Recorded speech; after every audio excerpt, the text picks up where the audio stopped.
Hello everyone, हजुरहरूलाई स्वागत छ मेरो युट्युब च्यानलमा। हामी स्केचअपको सिरिजमा छौँ। आज हामी हेर्नेछौँ सेक्सनको बारेमा।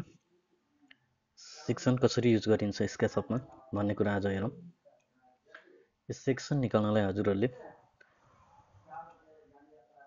यहाँनिर जानुहोला, भ्यूमा जानुहोला, टुलबारमा जानुहोला। सुरुमा तपाईँहरूको यो बाहिर डेस्कटपमा यहाँ सो नभएको हुन्छ डिस्प्लेमा।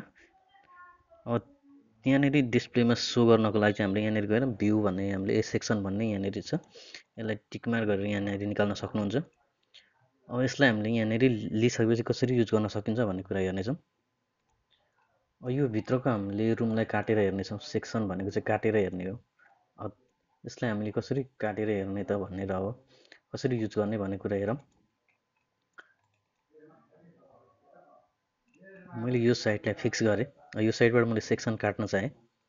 अब यो साइडमा बसेर सेक्सन भन्ने यहाँ देख्न सक्नुहुन्छ। यहाँनिर सेक्सन प्लान भन्ने छ, यहाँनिर क्लिक गर्नु होला।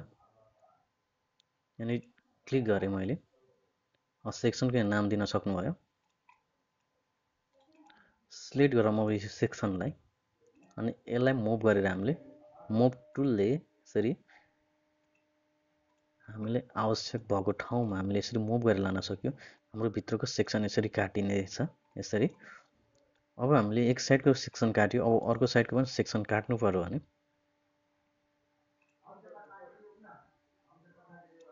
अर्को साइडको पनि सेक्सन काट्न चाहनुहुन्छ भने यसलाई सुरुमा यसलाई क्लिक गर्नु होला।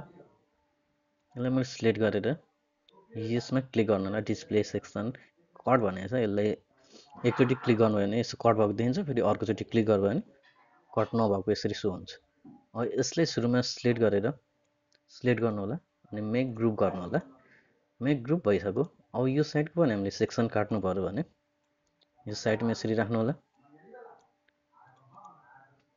अब फेरि सेक्सनमा गएँ म। अब फेरि यो ठाउँमा राखेँ मैले। यहाँनिर क्लिक गरेँ। अब यहाँ नाम दिन सक्नुहुन्छ, मैले अहिले दिइनँ। अब यसलाई सिलेक्ट गरेँ। अब फेरि मुभ गरेर मैले अगाडि ड्र्याग गरेर लान्छु।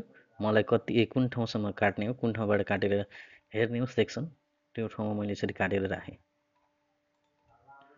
अब यसलाई पनि सेभ गर्न सिलेक्ट गर्नु यसरी दुवैले अनि मेक ग्रुप गर्नु। यो ठाउँमा हाम्रो सेक्सन कट भइसक्यो।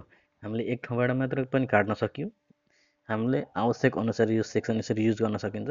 यो ग्रुप नगरिकन एउटा सेक्सनलाई मैले ग्रुप नगरी यसलाई गरेँ भने हाम्रो सेक्सन काट्न गाह्रो हुन्छ। यो ठाउँमा मैले सेक्सन काट्नु छ त्यो पनि हेरिहालौँ। यो ठाउँ मैले सेक्सन काट्नु छ भने मैले सेक्सन लिएर यहाँनिर कट गरेँ, कट आउट गरेँ, यसलाई युज गर्छु। अनि भित्रको रुमको हाम्रो भित्रको बेडरुमको भ्यू हेर्नु छ हामीलाई कट गरेर एक साइडबाट भने यसरी काटेँ मैले। अब यो काटेर मैले यसलाई ग्रुप नगरी यस्तो भयो, यसलाई मैले ग्रुप गरिनँ। ग्रुप नगरिकन मैले अर्को साइडबाट काट्न खोजेँ भने यहाँनिर हाम्रो सेक्सन यहाँ देख्न सक्नुहुन्छ। अब मैले मुभ गरेँ यसरी अनि मैले यो साइडलाई पनि सिलेक्ट गरेर कट गरेँ। यहाँनिर हाम्रो यो एक्टिभ भयो, तर यहाँ ग्रुप नभएको कारणले यो काटिएन, कट भएन। यसरी कट भएन भने हाम्रो सुरुको भ्यूलाई कट गर्ने अनि सिलेक्ट गरेँ मैले, डिसिलेक्ट गरेँ, सिलेक्ट गरेर मेक ग्रुप गर्नु होला यसरी। फेरि अर्को साइडमा बस्ने, अर्को साइडमा बसेपछि फेरि सेक्सन युज गर्ने, फेरि कट गरौँ, ओके, सिलेक्ट गरौँ,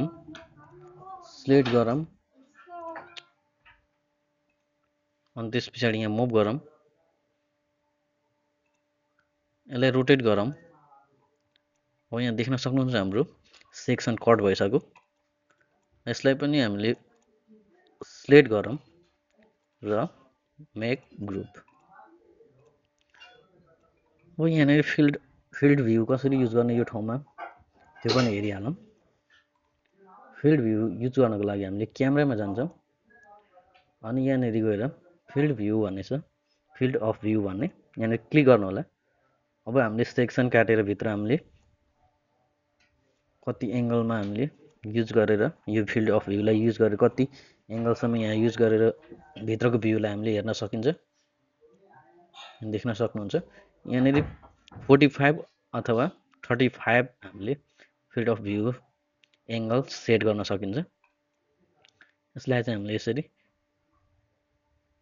क्यामेरामा जाने, फिल्ड अफ भ्यूमा जाने, यसरी ड्र्याग गर्न सकियो, भित्र बाहिर यसरी ड्र्याग गर्न सकियो। यो चाहिँ हामीले इन्टेरियर डिजाइन गर्दाखेरि चाहिँ हाम्रो सेक्सन, कट सेक्सन र फिल्ड अफ भ्यू चाहिँ धेरै इम्पोर्टेन्ट हुन्छ। म यो पछि भिडियो डिटेलमा बनाउँला।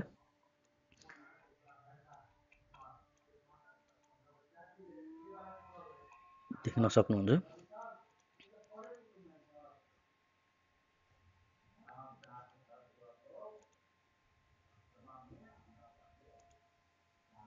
मैले यो भिडियोलाई यतिमै रोक्न चाहे। Thanks for watching this video. Like, share and subscribe my YouTube channel.